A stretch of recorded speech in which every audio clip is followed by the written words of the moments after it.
আমরা মূলত যখন লাইভ ক্লাসগুলো করি, লাইভ ক্লাস করার পরে আমরা পরবর্তীতে ভিডিও খুঁজে পাই না, বা কখনো কোনো ক্লাস মিস করলে সেক্ষেত্রে আমাদের ভিডিওগুলো প্রয়োজন হয়।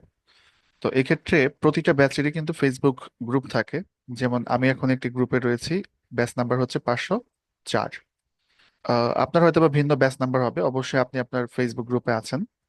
ফেসবুক গ্রুপে থাকলে বেটার, আর যদি ফেসবুক গ্রুপে আপনি না থাকেন, ফেসবুক 504-এর যে কভার ইমেজে দুটো নাম্বার দেখতে পাচ্ছেন, সকাল 10টা থেকে সন্ধ্যা 6টার মধ্যে কল দিয়ে অবশ্যই গ্রুপে জয়েন হবেন। অবশ্যই আপনার নির্ধারিত গ্রুপ। যদিও এটা 504, এটা আপনার গ্রুপ নয়, জাস্ট আমি এক্সাম্পলের জন্য এই গ্রুপে দেখিয়েছি। আহ, আমরা ফিচার্ড পোস্টে যাব। ফিচার্ড পোস্টে যখন ক্লিক করব, মূলত যত important notice, class video, support ক্লাসের লিঙ্ক, সবকিছু ফিচার্ড পোস্টের মধ্যে আপনি খুঁজে পাবেন। তো আমি যখন ফিচার্ড পোস্টে ক্লিক করলাম, ক্লিক করার পর আমরা প্রথমে দেখতে পাচ্ছি সাপোর্ট ক্লাসের লিঙ্ক। তো এটা একটা ইম্পর্টেন্ট লিঙ্ক, সো এই জন্য ফিচারতে পিন করা আছে।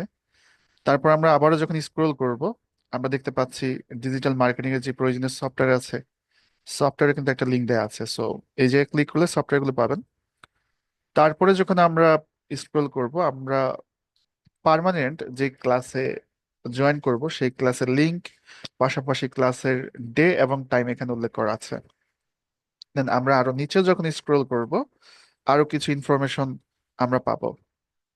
যেমন আমাদের পার্মানেন্ট যে ক্লাসের লিংক এখানে কিন্তু দেয়া আছে, ক্লাস রেকর্ড ভিডিও।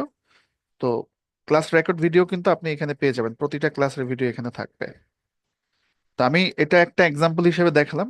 একটি গ্রুপ, আপনার গ্রুপে হয়তো বা সিরিয়াল গুলো ভিন্ন হতে পারে, যেমন রেকর্ড ভিডিও আগে থাকতে পারে, বা হচ্ছে টুলস বা সফটওয়্যার লিঙ্কটা পরে থাকতে পারে, ক্লাসের লিঙ্ক পরে থাকতে পারে। কিন্তু আমাদের ইম্পর্টেন্ট যে বিষয়গুলো রয়েছে, যেমন হচ্ছে ক্লাসের ভিডিও, তারপর হচ্ছে সফটওয়্যার, ইম্পর্টেন্ট নোটিশ, সব বিষয়গুলো এই ফিচার পোস্টে খুঁজে পাবেন। ধন্যবাদ আপনাদের সবাইকে।